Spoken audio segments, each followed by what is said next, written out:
Welcome to the X's and Argos film session. I'm Ben Grant.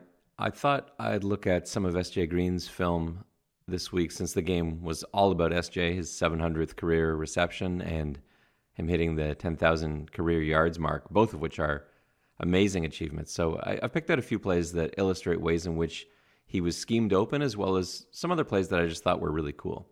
So let's take a look here. So we got 1st and 10 at the Ottawa 49. This is a look that Ottawa showed several times today. It's designed to look like split coverage with cover 3 hold to the field, which I think you can see, and cover 3 cut to the boundary. Now, the field is indeed playing hold, but on the boundary side, it's actually man with a kind of vertical bracket on S.J. Green. You see the corner locked up on Walker on the outside, and the end has first back out. So he picks up Wilder Jr. as he heads out into the flats. That leaves Green. So the halfback is giving him a huge cushion because he knows that the backers have him inside 10 yards. Bethel-Thompson sees how far off the halfback is playing, so he knows he's going to Green on the dig route. And here you see Green make his way beyond linebacker depth, and he comes across, sits in a void. Bethel-Thompson sees that window opening up, and he fires the ball in there. Let's take a look at that one again.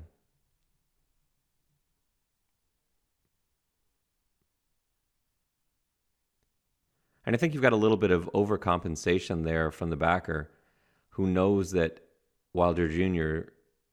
is isolated with his defensive end, and maybe he's worried about that turning into a wheel. So he does kind of get a little tunnel vision there as he widens out. Now we see that same look in the fourth quarter. This is 1st and goal from the 10, but there are a few subtle differences here. First of all, Wilder Jr. is on the right side, so Kevin Brown at linebacker isn't stressing about that potential wheel. But Kevin Brown has also seen this before, so now, similar concept, Brown reads Bethel-Thompson's eyes. He thinks, hey, I've seen this play before, and he cuts in front to make the interception. And that's just a really nice heads-up play from Brown. Quick recognition and a clutch interception. That could have been game-changing.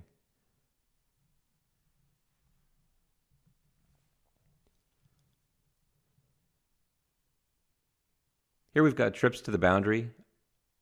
Ottawa's showing cover 3 cut across the board pre-snap, but then the free actually walks down into the underneath hole. So we end up with sort of a Tampa 2 look. This is an RPO. You can tell because Cross and McEwen are both blocking downfield. It ends up becoming play action when Bethel-Thompson pulls the football. And he probably pulls the football because he sees zone coverage versus his trip side. So he knows he's good there. So instead we end up with pretty heavy play action.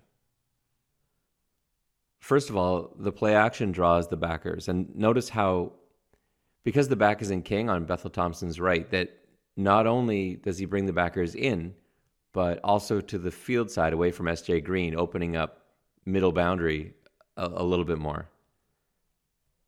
Play action out of King also allows the QB to keep his eyes on the number 3 defender. I'll talk about him more in a second. So Smith runs a clear out, and there's this nice void that opens up in his wake. Green turns in, throttles down a bit, secures the football, and turns upfield. Bethel-Thompson has a nice, easy read here against cut. He's going to watch Chaffee here as the number 3 defender. So if he sits, Bethel-Thompson will fire it into Smith between Chaffee and the deep coverage. If he drops, as he does on this play, he hits Green. So we'll take a look at this from another angle. Here we can see all 12 defenders. So the free has already walked down, giving us that Tampa 2 look. Smith runs a great, unselfish route here. He wants Chaffee to either turn to the outside or widen out, so he attacks his technique, running at his outside shoulder. Chaffee widens, then Smith angles back inside, which now prevents Chaffee from getting to Green. And you can see here that void we talked about earlier is huge. Beautiful quarterback-friendly play designed by the OC, Coach Chapdelaine. Perfectly executed by Smith, Green, Bethel-Thompson. This is a nice play.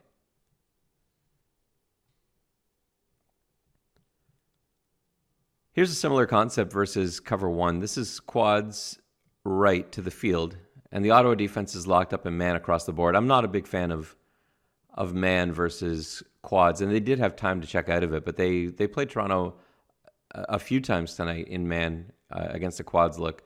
I just find there's a lot of opportunities for picks out of quads, and so I think, man, you're playing right into the offense's hand. Like, I love seeing that if I've got a team lining up in quads and they're playing us man or bunch, same kind of thing.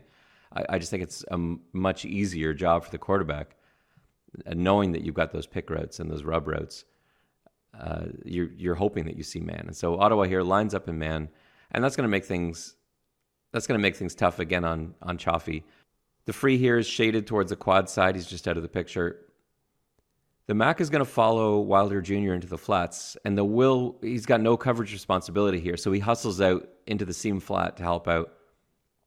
Just like on that last play, Green cuts underneath Smith. Now notice versus zone, Green lets Smith get out in front to clear out, whereas here, because it's man, Green takes off. So there's almost contact between he and Smith as he cuts back to the inside, which makes it impossible for Chaffee to stay with him. And that's, again, one of the reasons that man against quads is tough, because there's so much space out there.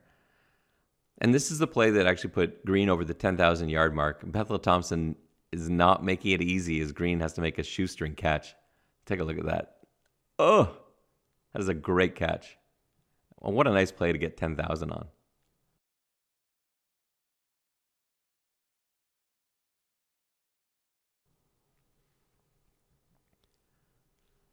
All right, here we've got a simple twins concept to the boundary.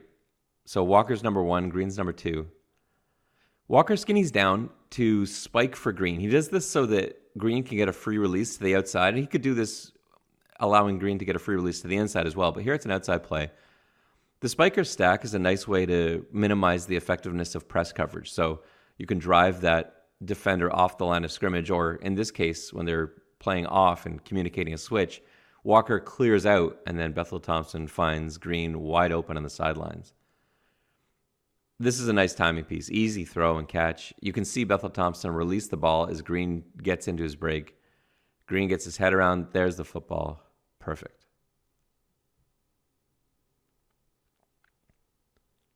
Now here's a similar concept, 2nd and 7 now, with a much different defensive look.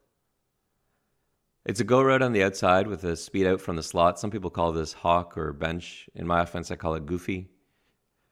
Defensively, we've got a halfback blitz, but Bethel-Thompson sees it pre-snap, which is always death for the defense. They don't disguise it particularly well. The halfback's right up in the line of scrimmage. That's suspicious. And then when the freeze starts strafing over a little bit, Bethel-Thompson knows what's going on. He sees it. And that just leaves the corner for him to read. So if the corner drops, Bethel-Thompson's going to hit Green. If the corner sits, then it's an easy throw to Walker. As it happens, the corner bails, so he makes the throw before the free can get there. Now, what I love here from SJ is that he doesn't panic. A younger, less experienced receiver probably hits this out at about 4 or 5 yards. He's desperate to beat the free to the sideline because he can see him charging over there. SJ, with some more experience, he gets to the sticks. He knows where that first down marker is, gets to the sticks at 7 yards before executing the speed out. He knows he's still got enough separation, and he's going to get a first down. From this angle, you can see it's the exact same throw as the play we looked at a minute ago. Rainey could do a better job of picking up that blitz, but Bethel-Thompson gets that ball out really quickly. Again, great throw, great catch. And we'll end this film session with my favorite play of the day. This is some wizardry here from Coach Chapdelaine. We'll start it with a quads left look, and then Smith kind of waggles in pre-snap like he's going to lead block.